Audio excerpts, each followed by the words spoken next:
कयामत के रोज आप सल्लल्लाहु अलैहि वसल्लम के साथ वही लोग होंगे जो ये कलमा पढ़ेंगे। सुने जरा, अगर आप अल्लाह पाक से मिलना नहीं चाहते तो इस वीडियो को स्किप कर सकते हैं, और जो लोग मिलना चाहते हैं वो सुने।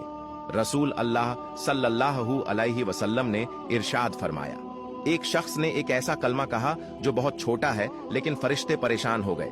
फरिश्तों को समझ में नहीं आ रहा था कि इसका कितना अजर लिखें, तो उन्होंने अल्लाह पाक से अर्ज किया कि आपके बंदे ने एक ऐसा कलमा कहा है कि हम नहीं जानते हैं कि हम उसका कितना सवाब लिखें। अल्लाह पाक ने फरिश्तों से फरमाया, तुम उस कलमे को इस तरह लिख लो कि मैं उसे अपनी मुलाकात के वक्त यानी कयामत के दिन उसका अजर खुद दूंगा।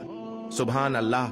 और वो कलमा ये है, या रब्बी लकल हम्दो कमा यम बगीले जलाली वजहिक व अजीमी सुल्तानिक। अगर आपके पास वक्त है तो दूसरों को शेयर करें, क्योंकि आप सल्लल्लाहु अलैहि वसल्लम का फरमान है, जब तक अच्छी बात या हदीस फैलती रहेगी उसका सवाब मिलता